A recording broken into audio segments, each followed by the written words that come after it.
سورۃ البقرہ کی آیت نمبر 188۔ الحمدللہ وکفی وسلام علی عبادہ الذین اصطفی، خصوصا علی سید الرسل وخاتم الانبیاء وعلى آلہ واصحابہ الاتقیاء، اما بعد فاعوذ باللہ من الشیطان الرجیم، بسم اللہ الرحمن الرحیم۔ ولا تأكلوا أموالكم بينكم بالباطل وتدلوا بها إلى الحكام لتأكلوا فريقا من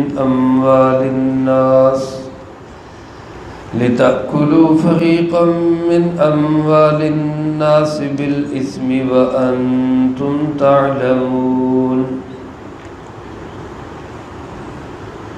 ولا تأكلوا أموالكم، اور مت کھاؤ اپنے مال، بینکم بالباطل، آپس میں باطل طریقے سے، وتدلوا بها الی الحکام، اور تم ان کو لے جاؤ حاکموں کی طرف، لتأکلوا فریقا من اموال الناس بالاسم، تاکہ کھائے ایک گروہ لوگوں کے مال کو گناہ کے ساتھ، وَأَنْتُمْ تَعْلَمُونَ، جبکہ تم جانتے بھی ہو۔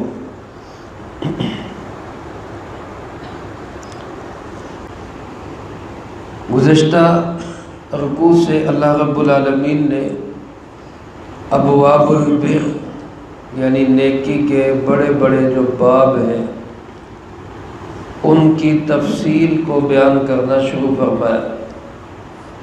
اس سے پہلے 5 حکم آپ حضرات سماعت فرما چکے، قصاص و دیت کے متعلق، دوسرا وصیت کے متعلق، تیسرا رمضان المبارک کے روزوں کے متعلق، چوتھا رمضان المبارک میں ہی رات کے وقت کھانے پینے اور مجامعت کے متعلق، اور 5واں اعتکاف کی حالت میں مجامعت کے متعلق۔ اس آیت مبارکہ میں اللہ رب العالمین نے 6واں حکم بیان فرمایا ہے، اور اس حکم کا خلاصہ یہ ہے کہ اپنی کمائیوں کو پاک کرو، حرام کمائی سے بچو۔ اسی صورت مبارکہ کی آیت نمبر 168 میں بھی آپ حضرات سماعت فرما چکے، اللہ پاک نے حکم دیا تمام انسانیت کو، پھر خاص طور پہ ایمان والوں کو، کہ پاکیزہ مال کھاؤ، حرام مال نہ کھاؤ۔ اس آیت مبارکہ میں اللہ پاک ارشاد فرماتے ہیں، لا تأکلوا اموالکم بینکم بالباطل، اپنے مال آپس میں باطل اور غلط ناجائز طریقے سے مت کھاؤ۔ نہ کھانے کا مطلب استعمال نہ کرو، نہ کھانے میں، نہ پینے میں، نہ لباس میں، نہ مکان بنانے میں، نہ کسی اور چیز میں۔ غلط طریقے سے کمایا ہوا مال، اس کو استعمال مت کرو۔ اب غلط طریقہ کیا ہے؟ میرے محترم دوستو، پوری دنیا اس بات پر متفق ہے کہ کمائی کے کچھ ذریعے پسندیدہ ہیں، کچھ ناپسندیدہ ہیں۔ سارے ذرائع آمدن کسی کے نزدیک بھی پسندیدہ نہیں ہے۔ مثال کے طور پہ چوری کرنا کسی بھی انسان کے نزدیک یہ پسندیدہ ذریعہ کمائی نہیں ہے۔ صرف اسلام ہی نہیں، کوئی بھی اس کو انسان اچھا نہیں سمجھتا۔ چوری ہے، ڈکیتی ہے، فراڈ ہے، دھوکہ دہی ہے، یہ ایسی چیزیں ہیں جن کو ہر ملت، ہر مذہب، بلکہ ہر انسان اس کو سمجھتا ہے کہ یہ ناجائز ذریعہ آمدن ہے۔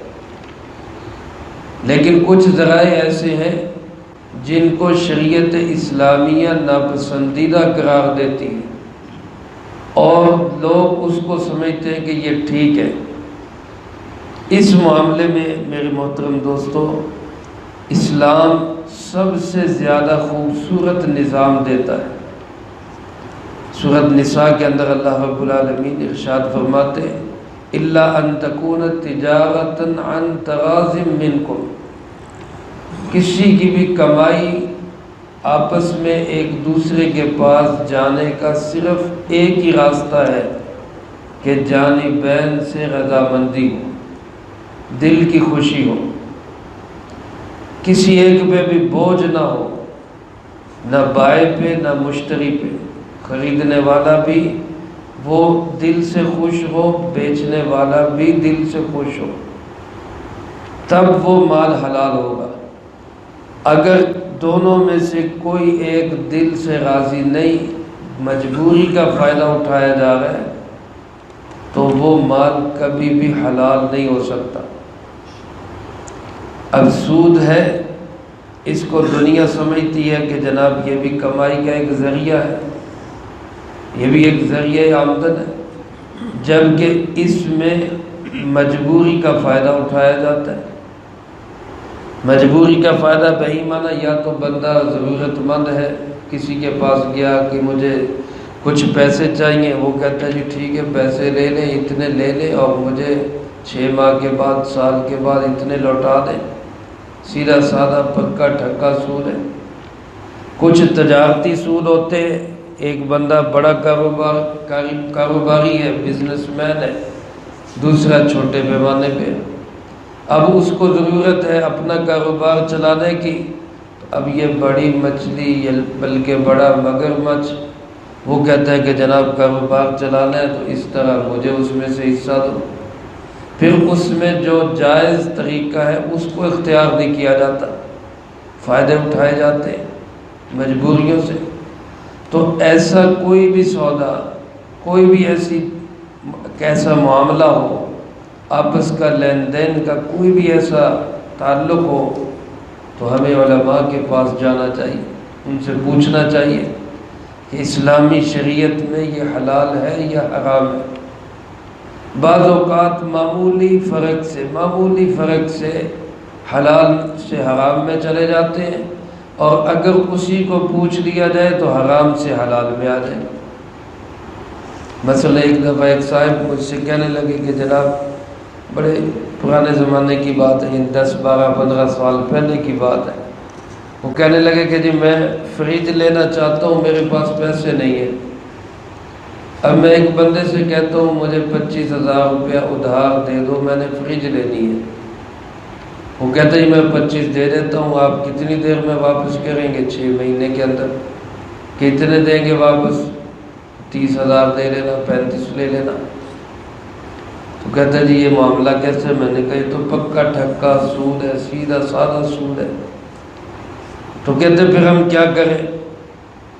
میں نے کہا بھائی تم اس طرح کرو، اس سے کہو کہ مجھے فریج لے کر دے دو، آپ کو فریج جتنے میں بھی ملے، 22 میں ملے، 25 میں ملے، اس زمانے میں مل جاتی تھی، آپ کو جتنے میں بھی ملے، مجھے آپ دے دے وہ 35,000 میں 6 ماہ کے بعد آپ کو پیسے دے دوں گا۔ اب قیمت فریج کی وہ بن گئی جو وہ پہلے پیسوں کے بدلے میں لینے جا رہا تھا، اب فریج ہی اتنے کی ہو گئی۔ بس اس معمولی سے فرق سے حرام حلال ہو گیا۔ یہ ایسا نہیں کہ کوئی اس میں کوئی غلط بات ہو گئی، چیز کی قیمت بڑھ گئی، اور علماء نے یہ لکھا ہے کہ وقت کی وجہ سے چیز کی قیمت بڑھائی جا سکتی ہے، پیسے کے ساتھ پیسہ نہیں لیا جا سکتا۔ تو گویا معمولی فرق سے بعض اوقات ہم حلال سے حرام میں چلے جاتے ہیں، اور وہی بعض اوقات حرام سے حلال میں آ جاتے ہیں۔ اب رشوت ہو، فراڈ ہو، دھوکہ دہی ہو، ملاوٹ ہو، یہ ساری وہ ذرائع آمدن ہیں جو ناجائز ہیں، جو غلط ہیں۔ اللہ پاک نے ان سب پہ پابندی لگائی، فرمایا لا تأکلوا اموالکم بینکم بالباطل، کسی بھی باطل طریقے سے، دھوکے سے، غلط اور ناجائز طریقے سے کسی کا بھی مال نہ کھاؤ۔ خاص طور پہ فرمایا وَتُدْلُوا بِهَا إِلَى الْحُكَّامِ، ان مالوں کو، ان کے معاملے کو تم حاکموں کی طرف لے جاؤ اور حاکموں سے فیصلہ کرا کے لِتَأْكُلُوا فَرِيقًا مِّنْ أَمْوَالِ النَّاسِ بِالْإِثْمِ، ایک گروہ اس کو گناہ کے ذریعے کھانا چاہتا ہے، یہ بھی غلط ہے۔ حدیث مبارکہ میں آتا ہے آپ صلی اللہ علیہ وسلم کے سامنے ایک معاملہ آیا، اس میں ایک آدمی حق پہ تھا، دوسرا غلط تھا، لیکن جو غلط آدمی تھا وہ بڑا چرب زبان تھا، بڑا بلارو آدمی تھا۔ اس نے اپنی گفتگو سے اور اپنے دلائل سے اور اپنے جو ہے وہ اچھے انداز سے اس طرح گویا کہ دلائل دیے کہ آپ صلی اللہ علیہ وسلم بھی متاثر ہو گئے کہ شاید یہی صحیح ہے۔ اور پھر آپ نے یہ حدیث ارشاد فرمائی، بخاری و مسلم میں ہے، آپ نے فرمایا کوئی شخص میرے پاس معاملہ لے کر آئے اور ایک آدمی اپنے جھوٹ کی وجہ سے، اپنی زبان دانی کی وجہ سے اور لچھے دار گفتگو کی وجہ سے اگر مجھ سے بھی فیصلہ کروا لے اور میں بھی اس کے حق میں فیصلہ کر دوں جبکہ وہ جانتا ہے کہ یہ غلط ہے، تو آپ نے فرمایا وہ یاد رکھے وہ جہنم کا ایک ٹکڑا ہی لے رہا ہے، یہ نہ سمجھے کہ اب اللہ کے نبی کا فیصلہ ہو گیا اب تو میرے لیے حلال ہو گئی، کیونکہ اس کو پتہ ہے کہ میں غلط کر رہا ہوں۔ اب کتنی ہماری عدالتیں بھری پڑی ہیں، غریب آدمی بیچارہ رہ جاتا ہے اور ہمارے یہی وکیل جو ہیں یہ غلط کو صحیح کر کے ثابت کر دیتے ہیں۔ اب وہ بندہ کہتا ہے جی اب تو عدالت کا فیصلہ ہو گیا، اب تو میرے حق میں حلال ہی حلال ہے۔ اللہ کے محبوب صلی اللہ علیہ وسلم فرما رہے میں بھی فیصلہ کروں تو جہنم کا ایک ٹکڑا ہے، اس سے بڑی عدالت کون سی ہو سکتی ہے؟ اس لیے جب خود آدمی کو پتہ ہے، اندر سے پتہ ہے کہ یہ چیز میری نہیں ہے یا میں جو اس کو لے رہا ہوں یہ غلط لے رہا ہوں، میں غلط جھگڑا کر رہا ہوں، تو پھر بھی اگر فیصلہ وہ اپنے حق میں کروائے، کوئی لوگ اس کے حق میں فیصلہ کر دیں، پنچایت اس کے حق میں فیصلہ کر دے، کسی دارالافتاء سے اس کو فتویٰ مل جائے اس کی غلط بیانی کی وجہ سے، پھر بھی وہ مال حرام کا حرام ہی رہے گا، غلط ہی رہے گا۔ وہ یہ نہیں کہ اب کہیں مفتی صاحب سے کوئی فتویٰ لے لیا لہذا اس کو حلال ہو گیا۔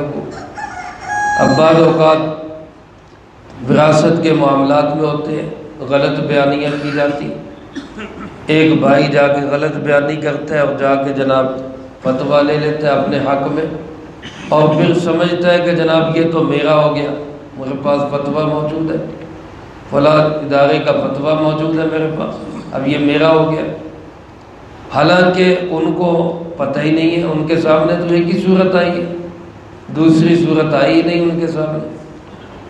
تو ایسے معاملات میں بندہ یہ سمجھے کہ جناب میں نے تو فیصلہ کروا لیا، میں نے تو فتویٰ لے لیا، میں نے تو مسئلہ پوچھ لیا، ایک رخ دکھا کر اپنے حق میں فیصلہ کروا کے چیز حلال نہیں ہوتی، وہ پھر بھی حرام کی حرام ہی ہے۔ اللہ کے محبوب صلی اللہ علیہ وسلم نے اس کو جہنم کا انگارہ ہی فرمایا، جہنم کا ایک ٹکڑا ہی فرمایا۔ تو اللہ پاک فرماتے ہیں کہ وَتُدْلُوا بِهَا إِلَى الْحُكَّامِ، تم معاملات کو لے جاؤ حاکموں کی طرف تاکہ ایک گروہ گناہ کے ذریعے سے مال کو کھائے، وَأَنْتُمْ تَعْلَمُونَ، جبکہ تم اس بات کو جانتے بھی ہو، پتہ بھی ہے کہ یہ ہم غلط کر رہے ہیں، وہ پھر بھی حلال نہیں ہوگی۔ میرے محترم دوستو، حرام مال کا سب سے پہلا اور برا اثر یہ ہوتا ہے کہ عبادت میں دل نہیں لگتا، تلاوت میں، نماز میں، اور اسی طرح ذکر و اذکار میں، نیک اعمال میں، دعا میں۔ اور حلال کا سب سے بڑا اثر یہ ہے کہ عبادات میں دل لگتا ہے اور پھر دعا کے اندر دل لگتا ہے۔ ایک صحابی غالباً حضرت سعد بن وقاص رضی اللہ تعالیٰ عنہ سعد بن ابی وقاص رضی اللہ تعالیٰ عنہ، انہوں نے پوچھا اللہ کے محبوب جی صلی اللہ علیہ وسلم، میں چاہتا ہوں کہ میری ہر دعا قبول ہو، یعنی میں مستجاب الدعوات بن جاؤں۔ تو سرکار دو عالم صلی اللہ علیہ وسلم نے فرمایا اپنی کمائی کو حلال کرو، کمائی حلال ہوگی تو دعائیں قبول ہوں گی۔ علماء نے لکھا ہے پھر انہوں نے عمل کیا اور اللہ نے ان کو مستجاب الدعوات بنا دیا۔ اس لیے اگر آج ہمیں شکوہ ہے کہ ہماری دعائیں قبول نہیں ہو رہی تو ہم اپنی کمائی کے ذرائع پر بھی نظر دوڑائیں، کوئی غلط چیز تو نہیں ہماری کمائیوں میں شامل ہو۔ اور اسی طرح حرام مال کا یہ اثر ہوتا ہے کہ علم اٹھ جاتا ہے دل سے، اپنے زمانے سے، اپنے خاندان سے، اس گھرانے سے جس گھرانے میں حرام کی کمائی جاتی ہے، علم اٹھ جاتا ہے وہاں سے۔ اس لیے اپنے گھروں کو علم کے نور سے بھرنے کے لیے بھی اپنی کمائیوں کو ہم پاکیزہ اور حلال بنائیں۔ جتنی ہماری کمائی پاکیزہ اور حلال ہوگی اتنی اللہ رب العالمین کی رحمت اور نور ہمارے دل میں آئے گا۔ حضرت ابوبکر صدیق رضی اللہ تعالیٰ عنہ ایک دفعہ ایک صاحب ان کے پاس کچھ ہدیے میں کچھ لائے، تو شاید بھوک کی شدت تھی کہ حضرت ابوبکر رضی اللہ تعالیٰ عنہ نے اس موقع پر پوچھا نہیں کہاں سے کمایا، کہاں سے کما کے لائے۔ ہمارے تو اب پوچھنے کا رواج ہی نہیں رہا تھا، بس جو بھی آ کے ہدیہ دے ماشاءاللہ جزاک اللہ، ضرورت ہی نہیں محسوس کی کہ پوچھ لے آپ کی ذرائع آمدن کیا۔ حضرت ابوبکر رضی اللہ تعالیٰ کی عادت تھی پوچھا کرتے تھے۔ جب اس صاحب نے دیکھا کہ آج پوچھے بغیر ہی کھانا شروع کر دیا تو انہوں نے خود کہا کہ اے خلیفۃ الرسول صلی اللہ علیہ وسلم، آج پوچھیں گے نہیں کہاں سے کمائے؟ تو عرض فرمایا کہ بتا دو کہاں سے کمایا، ابھی ایک لقمہ کھایا۔ تو اس نے بتایا کہ زمانہ جاہلیت میں، اسلام سے پہلے، میں نے کسی علاقے میں گیا تھا تو میں نے ایک ناجائز قسم کا دم کیا تھا، شرکی الفاظ میں پہلے زمانے میں ہوتے تھے۔ دم اگر قرآنی آیات سے ہو، دعاؤں سے ہو تو اس کی اجازت ہے، بلکہ یہ ایک علاج کا ذریعہ ہے، اب صلی اللہ علیہ وسلم بھی فرمایا کرتے تھے۔ لیکن اگر یہ شرکی الفاظ، کفری الفاظ پہ مبنی ہو تو پھر یہ حرام ہے، ناجائز ہے۔ تو وہ کہتے ہیں میں نے زمانہ جاہلیت میں کسی کو ایسا دم کیا تھا تو تب انہوں نے مجھے کچھ نہیں دیا تھا، اب میں کہیں ان کے علاقے سے گزرا تو انہوں نے مجھے اس کا وہ ہدیہ اس وقت کا اب مجھے دیا، اس میں سے آپ کے لیے لے کے آیا۔ تو حضرت ابوبکر رضی اللہ تعالیٰ کو فوراً خیال آیا کہ یہ تو حرام ہے۔ اب وہ جو ایک لقمہ کھایا تھا اس کو بھی انگلیاں ڈال ڈال کے نکال گئے، حالانکہ بھوک کی شدت سے کھا لیا تھا، پانی پی پی کے اس کو نکال گئے۔ جب اس صاحب نے پوچھا کہ حضرت اتنی مشقت ایک لقمے کے لیے؟ فرمایا میں نے جناب محمد کریم صلی اللہ علیہ وسلم سے سنا ہے، حدیث مبارک ہے جس کا مفہوم یوں ہے کہ جس جسم کی غذا حرام کمائی سے ہوگی، جس جسم کی نشو و نما حرام کمائی سے ہوگی، وہ جسم جہنم کی آگ کے زیادہ لائق ہے، وہ جہنم کی آگ کے زیادہ لائق ہے۔ اس لیے میں یہ مشقت اٹھا رہا ہوں کہ کہیں میرے جسم کو آگ میں نہ جلنا پڑے۔ تو میرے عزیز دوستو، ہم بھی اپنی ذرائع آمدن کو پاک، صاف اور حلال بنائیں اور کوشش کریں تھوڑا کھا لیں، حلال کھا لیں، تاکہ دنیا ہماری جیسی بھی گزر جائے، آخرت ہماری خراب نہ ہو۔ اللہ مجھے آپ کو سب کو اس کی توفیق نصیب فرمائے، جو کہا سنا اس کو زندگی میں لا کے دوسروں تک پہنچانے کی توفیق عطا فرمائے۔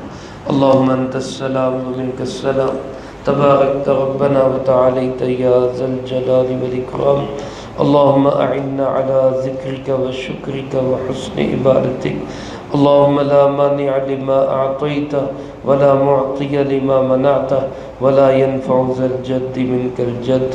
اللہم انا نعوذ بک من الحزن، اللہم انا نعوذ بک من الهم والحزن ونعوذ بك من الجبن والبخل ونعوذ بك من غلبة الدين وقهر الرجال. اللهم ربنا